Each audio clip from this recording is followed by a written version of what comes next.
ini apa benar dengan Mbak Hafifah yang ngechat saya kemarin? Iya, saya yang ngechat ibu kemarin. Oke, baik. Jadi biar enak, saya manggilnya Mbak Hafifah aja, nggak apa-apa ya? Ya, nggak apa Bu. Oke.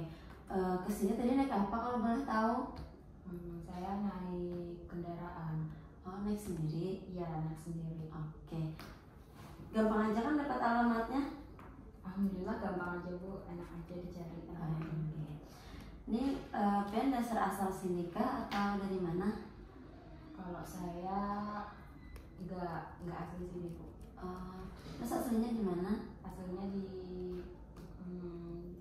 Lehan. Oh, asli Prehari. Oke, berarti di sini ngekos atau ada rumah sendiri? Ngekos, saya ngekos di sini. Oh, ngekos. Mahasiswa? Ya, saya mahasiswa. Oh, di semester berapa? Semester 2. Oh, mahasiswa baru berarti ya? Ya. Oke. Ini karena saya sudah tahu Mbak Hafifah, jadi saya juga mau perkenalan diri supaya kita bisa lebih kenal dan Mbak Hafifah juga bisa lebih nyaman menceritakan tentang apa yang Mbak Hafifah rasakan selama ini.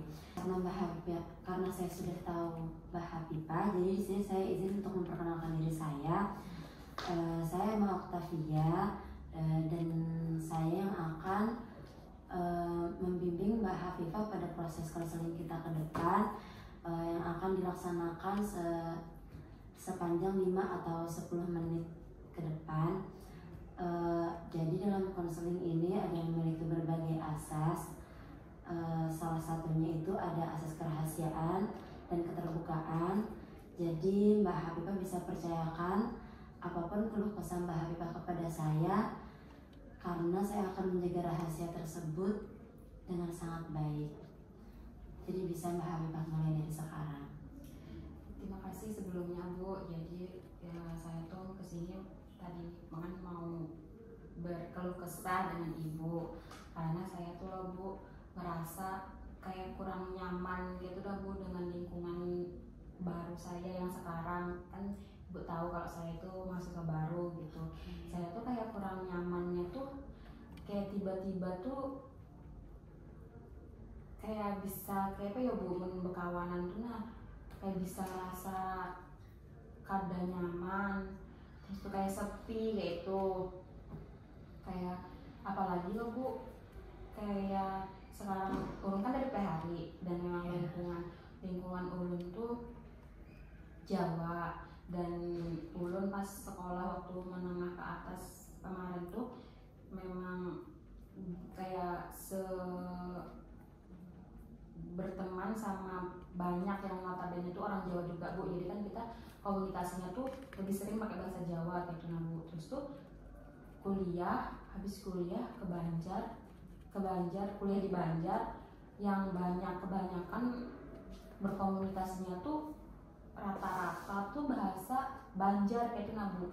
Padahal ulun tuh bisa aja gitu nah bahasa Banjar, bahasa Indonesia tuh bisa aja gitu nah, nggak yang kagok, nggak bisa sama sekali tuh nggak, padahal bisa aja gitu nah.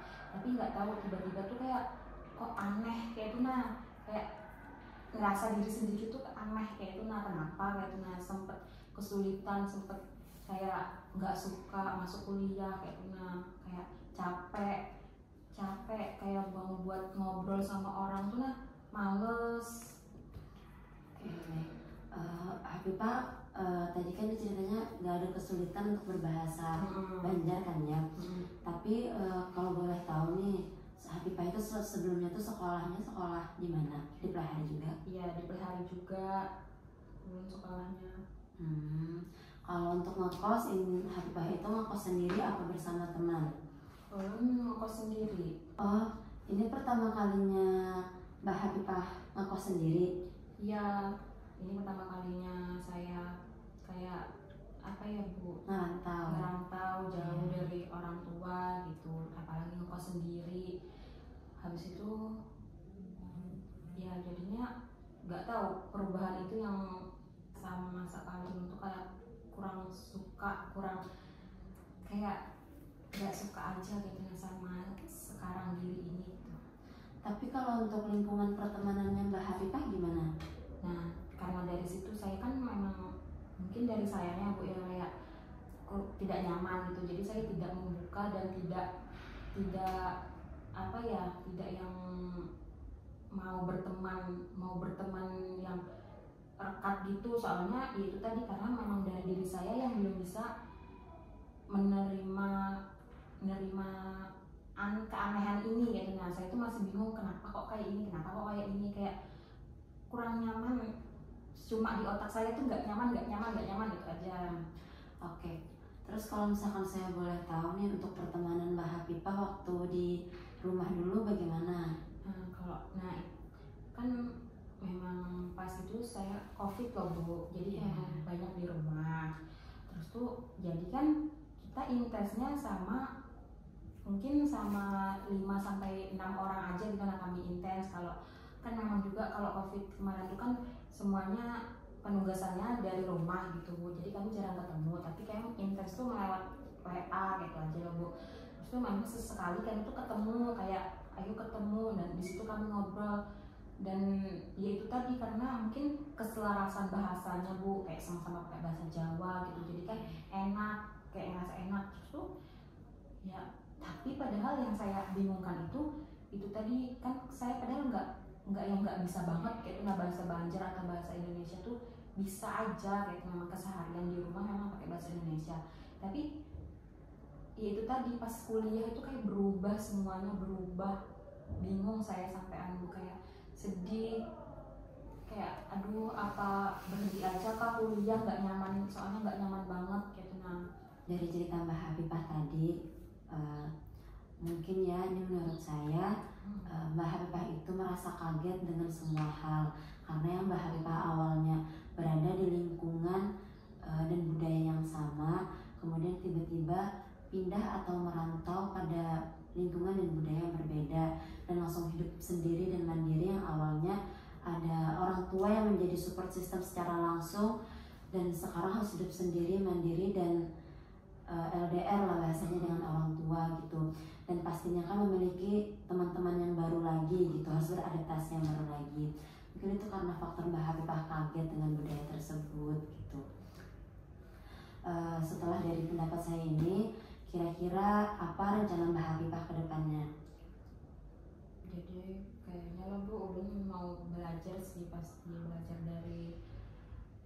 dari semua ini gitu. Nah mungkin ulun bisa lebih terbuka buat belajar nerima semuanya. Terus tuh belajar bersosialisasi lagi, mungkin dari entah bersosialisasi dengan teman-teman sekitaran kos, atau bersosialisasi dengan teman-teman kelas gitu, atau mungkin juga bisa lebih aktif dalam kelompok.